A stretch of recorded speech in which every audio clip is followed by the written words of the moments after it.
Good morning, lovelies. Alrighty, so today I'm going to switch gears up a little bit. Today I am going to actually do a video game review. So for those of you that are not huge gamers, I completely understand. You're more than welcome to click away. But video games is another thing that is a big part of my life. I have worked at a video game store for the better half of 6 years now, and so we have quite the collection. And there are a lot of games that I always really want to play, or that I have played, that I want to tell you guys about. But I'm always like, well, you know, people don't really care about video games. Well, you know what? I don't care. I'm going to put this out there, especially since this one is so unique and so fantastic. I just wanted to let you guys know about it. So, for those of you that have a 3DS, this game is for you. This game is Fantasy Life for the 3DS. Now, this game has a fantastic cast of developers, some of them from the Final Fantasy eras. There's a couple other big name peeps that came together to kind of put this little number together for you. Now, if you guys are into games like Animal Crossing or Harvest Moon, this is definitely something for you, because they kind of take elements from both games, mix it together, and then add an RPG element into it, kind of not, I don't want to say as in-depth as like Final Fantasy IV and those more cartoony Final Fantasies, but it definitely adds together a whole bunch of different elements that just makes this game fantastic.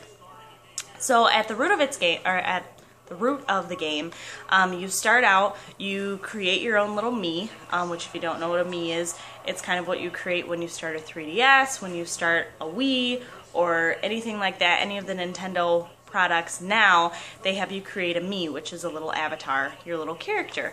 And so there's all kinds of different ways to create a character, from eyes, nose, ears, hairstyle, obviously your gender. There's all kinds of different options. You can spend a half hour alone just customizing your character. So once you figure out what your character is, you give it a name, and then, hence Fantasy Life, you choose a life for yourself. And your life is basically your class. So you have 12 different classes that you can choose from. Anything from a wizard, a knight, a mercenary, a cook, a fisherman, a woodcutter. I mean, there is just all kinds of 12 different ones that you can choose from. And don't feel bad about wanting to do a couple different things, because once you choose a life, not that far into the game, you can actually pick up a license for a new life in the same game, but you can still keep your old life. So you can eventually have licenses for all 12 different lives and be able to do everything. So no worries there about having to start over if you want to do a different life. But if you want to go through just on one life alone, there is plenty to do outside from the regular story. Now, the story itself can take you anywhere from 15 to 20 hours to complete for just the story. That doesn't include if you add in the different lives and if you do the umpteenth bajillion different things that there are to do outside of the main story. In the main story, you have a little sidekick named Butterfly, who is, you guessed it, a tiny butterfly. That has quite a bit of wit about her. She's quite sarcastic. And so she follows you around, and she's basically your voice, because your character really doesn't talk. And there's something mysterious up with her that you kind of unravel along the way. And then there are these doom stones, which are these giant purple radiating stones that are crashing into your town of Riveria. And you are on a quest to figure out more about these stones and where they're coming from, which I personally think that the butterfly and the doomstones are somehow linked, but I haven't got that far, so I don't know. No spoilers, don't worry. So outside of being able to do all these quests, because in your little bottom touchscreen there's a quest option, and Butterfly, these are driving me nuts, Butterfly has a little area that says Butterfly's Quests, and when you continue with her quests, and they tell you exactly what to do, they continue with the story. There are two other tabs. One of them is just challenges, and the challenges help you to rank up. So, you know, you start out as I think it's novice, and then you rank up in your life to fledgling. You rank up to, I think it's advocate, and you continue up to master and possibly even hero. And you can do that for every single life. You have a guild master that you report to, and whenever you complete these challenges, he will give you stars, and you have a little bar of stars that you have to achieve to rank up. And once you rank up, you can learn more moves. And then there are other challenges or other requests that you pick up from townsfolk, who will give you quests. They're like little fetch 'em quests of things that they want you to go get for them.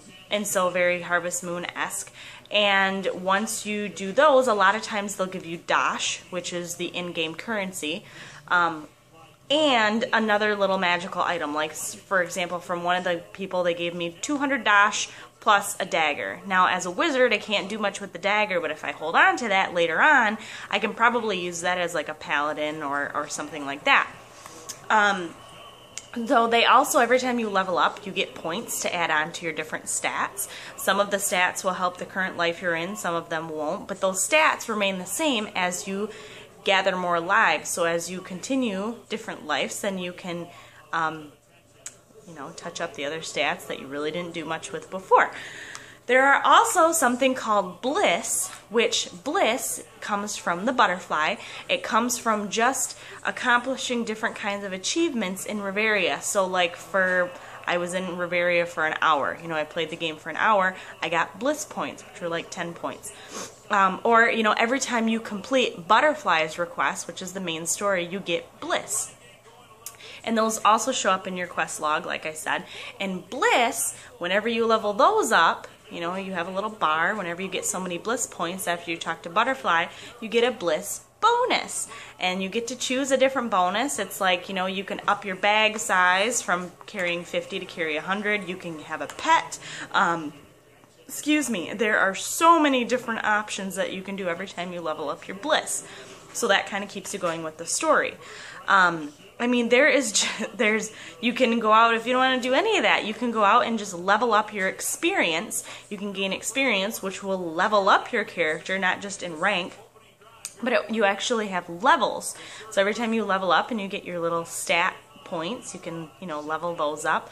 You can play multiplayer, so you can have another person that has fantasy life, whether over the internet or locally next to you. You can have them come into your game and help you fight maybe a bigger boss that you can't take on by yourself. And then to bring in the Animal Crossing aspect of it, you start out living in an attic, excuse me, and you have a bed and a wardrobe. That's it. So as you gain more Dash, you can buy items, different, you know, floors and wall colors and different items to set in your room, just like you can in Animal Crossing. You can rearrange stuff, do whatever you want with your bedroom. Or if you want to save up enough Dash, you can actually upgrade houses, and because you have a real estate lady or a little landlord that lives below you, you can talk to her and you can buy a new, bigger house. And so you can spend all of your time rearranging your room and buying new items for your house like you do in Animal Crossing.